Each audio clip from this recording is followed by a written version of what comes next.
3 வேளை சாப்பாட்டுக்கே வழி இல்லாதவன் என்ன ஆசைப்படுவான்? வசதியான வாழ்க்கை, நிம்மதியான தூக்கம் கிடைச்சா போன்றான்னு ஆசைப்படுவான். ஆனா இங்க ஒரு சின்ன பையன் வறுமையில இருந்தாலும் பரவாயில்ல, தன்னோட பேரு ஒரு தனி பிராண்டா மாறணும்னு கிரிக்கெட் பேட்டை கையில எடுத்தான். ரோட்ல பானிபூரி வித்த பையனோட குட்டி கிரிக்கெட் ஸ்டோரியை தெரிஞ்சுக்கலாம் வாங்க.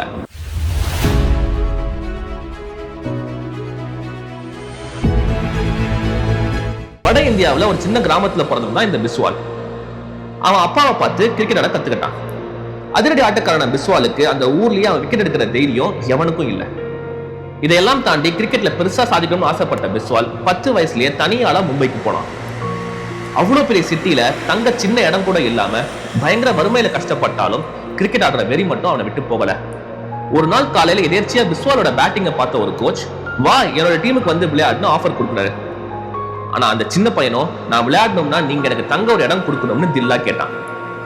நீ முடிஞ்சா 50 ரன் அடிச்சு காட்டு, நான் இந்த கிரவுண்ட்லயே உனக்கு டென்ட் கட்டி தரேன்னு கோச் சவால் விட, ஆமா அன்னைக்கு 50 ரன் அடிக்கலங்க, அதை விட டபுள் மடங்கா 100 ரன் சும்மா பொழந்து எடுத்தான் பிஸ்வால். டேய், பிளாட்ஃபார்ம்ல இருக்கிற இவெல்லாம் நம்ம கூட கிரிக்கெட் பண்ண ஆசைப்படுறான்டான்னு கிண்டல் பண்ணவங்க எல்லாரும் வாயும் அடைக்கிற மாதிரி பிஸ்வாலோட அக்ரெசிவ் பேட்டிங் இருந்துச்சு. கிரிக்கெட்டுக்காக குடும்பத்தை புரிஞ்ச பிஸ்வால் காலையில 6 மணிக்கு பேட்டை எடுத்தான், சாயந்தரம் 6 மணிக்கு பானிபூரி வித்தான். அப்போ ஒரு நாள் வந்துச்சு, அண்டர் 17 மேட்ச்ல ஆள் குறைதுன்னு 12 வயசான பிஸ்வால ஆட வைக்கிறாங்க. அதை பார்த்து ஆப்போசிட் டீம் பொடிப்பையனுக்கு பொறுமையா போடுறதுன்னு அசிங்கப்படுத்துறாங்க. ஆனா அந்த பொடிப்பையன் அவங்க போட்ட பால் எல்லாம் கிரவுண்டுக்கு வெளியே தூக்கி அடிச்சு, அதுக்கப்புறம் எவ்வளவு வேகமா போட்டாலும் அவங்களால அவன் விக்கெட்டை மட்டும் எடுக்கவே முடியல.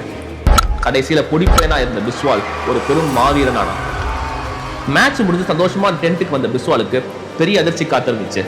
அவன் தங்கியிருந்த கிரவுண்டை ரெனோவேட் பண்ண போறதா சொல்லி பிஸ்வாலோட துணி எல்லாம் தூக்கி போட நடு ராத்திரி எங்க போகுதுன்னு தெரியாம கண் கலங்கி நடு ரோட்ல நின்னா பிஸ்வால். நைட் 2 மணிக்கு எங்க போகுதுன்னு தெரியாம நடு ரோட்ல நின்ன சின்ன பையனை பார்த்த மும்பையோட பிரபல கோச் தன்னோட டீமுக்கு எதிராக காலையில காட்டடி அடிச்சது இந்த பொடிப்பையன் தானேன்னு உணர்றாரு. டேய் தம்பி, இந்த நேரத்துல என்னடா பண்ணிக்கிட்டு இருக்க அப்படின்னு அவனை பார்த்து அவர் கேட்க, தன்னுடைய நிலைமையை அந்த கோச் கிட்ட விளக்கி சொல்றான் பிஸ்வால். அவனோட கதையை கேட்டு ஷாக் ஆன கோச் அவனை தன்னோட சொந்த பையனா தத்தெடுத்துக்கிறாரு. அரபிக்கடலோட தென்றல் காத்து மெல்லமா அவன் பக்கம் வீச ஆரம்பிச்சது. பிஸ்வால தன்னோட வீட்லயே தங்க வச்சு அவனுக்கு நல்ல பேட்டு பேடெல்லாம் வாங்கி கொடுத்து அவனை ஒரு ப்ரொஃபஷனல் கிரிக்கெட்டரா ட்ரெயின் பண்றாரு அந்த நம்பர் 1 கோச். கொடூரமான வறுமையில இருந்து ஃப்ரீயான பிஸ்வால் இப்ப போற பக்கம் எல்லாம் 100 அடிக்க ஆரம்பிச்சான். ரொம்ப சின்ன வயசுலயே 200 ரன்னும் அடிச்சு சாதனை படைச்சான். உலகம் முழுக்க இவனோட அடி இடி மாதிரி விழுந்தது.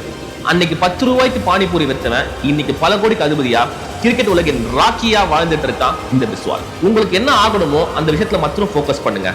ஏழ்மையா இருந்தாலும் சரி, வறுமையா இருந்தாலும் சரி, துன்பமா இருந்தாலும் சரி, அவ்வளவு ஏன் இந்த உலகமே எழுத்து நின்னாலும் சரி, உங்களை தோக்கடிக்கவே முடியாது.